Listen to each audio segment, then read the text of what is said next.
Web series review करेंगे अभय 2।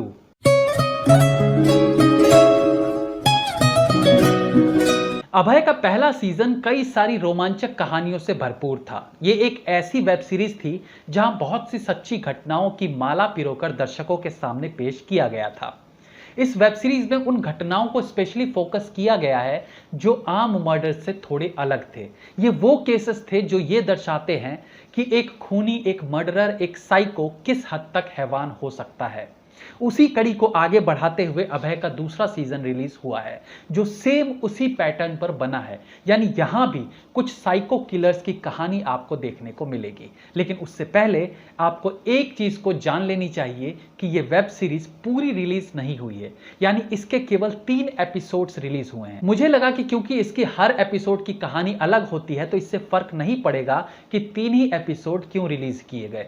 यानी 3 episode मतलब 3 पूरी कहानी तो देखने को मिलेगी, लेकिन ऐसा है नहीं। थर्ड एपिसोड की कहानी अधूरी रह जाती है और बाकी के एपिसोड्स सितंबर में रिलीज होंगे। इसका रीजन क्या है ये समझ नहीं आया, क्योंकि अगर सारे एपिसोड्स तैयार नहीं थे तो अभी रिलीज करने की क्या जरूरत थी, सीधे सितंबर में रिलीज करते। और अगर सारे एपिसोड्स रेडी हैं तो एक साथ रिलीज क्यों नहीं किए गए।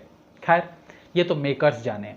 कुणाल खेमू अगेन फिल्म में कॉप की भूमिका में नजर आते हैं, जिन्हें कुछ खास ऐसे केसेस दिए जाते हैं जिन्हें सुलझाना आसान नहीं था। ऐसे में पहला केस आता है एक ऐसे साइको का जिसे अपनी बुद्धि बढ़ाने के लिए ब्रिलियंट बच्चों का दिमाग चाहिए था, और ये दिमाग वो कैसे प्राप्त करता है ये आप इस सीरीज में देखिएगा।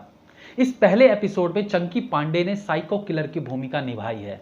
पिछले कुछ वर्षों में, या यूं कहिए अपनी दूसरी पारी से, चंकी पांडे ने कुछ ऐसे किरदार निभाने शुरू किए हैं जिनके कारण वो फिल्म में हर बार नोटिस किए जाने लगे हैं। शायद इतनी नेम फेम उन्हें अपनी पहली पारी में भी नहीं मिला जब वो हीरो वाले रोल किया करते थे, जितना अब मिल रहा है जब वो छोटे छोटे कैरेक्टर रोल्स में भी जान डाल देते हैं। इस साइको वाले किरदार में वो जबरदस्त लगे हैं। उनके हाव भाव, उनकी डायलॉग डिलीवरी, सब कुछ अप टू मार्क लगता है। वो इतने अट्रैक्टिव लगते हैं कि उन्हें बार बार सीन में देखने का मन करता है। दूसरे एपिसोड की मुख्य किरदार रही हैं बबीता बाग।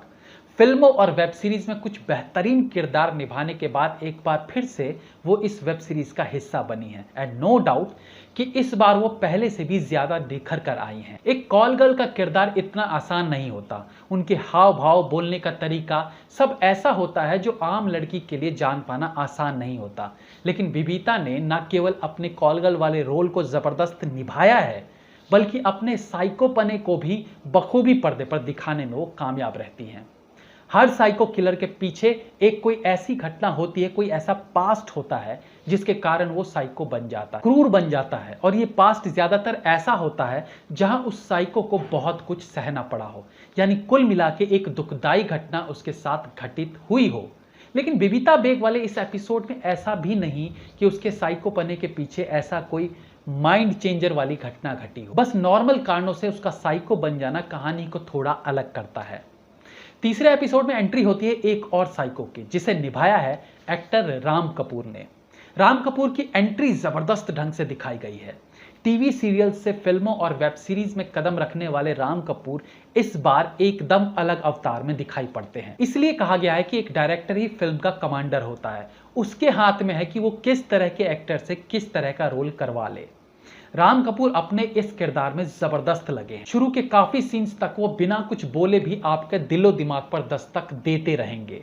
उनके सीन में मैं कहूंगा कि कैमरा वर्क और स्क्रीन प्ले भी बहुत शानदार रहा है। उनके इस चरित्र को जिस प्रकार से धीरे धीरे उजागर किया गया है वो एक्साइटमेंट लेवल तो जरूर बढ़ाता रहता है। लेकिन ये कहानी पूरी होती इससे पहले आपको पता चलेगा कि बाकी के एपिसोड्स के लिए आपको कुछ और दिन रुकना होगा। कुणाल खेमू अपने उसी सीरियस अंदाज में नजर आते हैं, लेकिन इतना सीरियस क्यों भाई? आम जिंदगी में भी जो सीरियस रहते हैं वो हमेशा सीरियस नहीं रहते। कुछ ऐसे पल, कुछ ऐसे लम्हे जरूर होते हैं जहां वो थोड़ा मुस्कुराता है, लेकिन कुणाल भाई साहब के किरदार ने तो जो सीरियसनेस धारण की उस पर हर जगह वो अटल दिखे हैं। खैर, वेब सीरीज के बाकी किरदार जैसे आशा नेगी, निधि सिंह और शान कक्कर ने भी अपने अपने रोल को अच्छा निभाया है। फिलहाल तो हमें इसके बाकी के एपिसोड्स के रिलीज होने का वेट करना होगा। Have a nice day.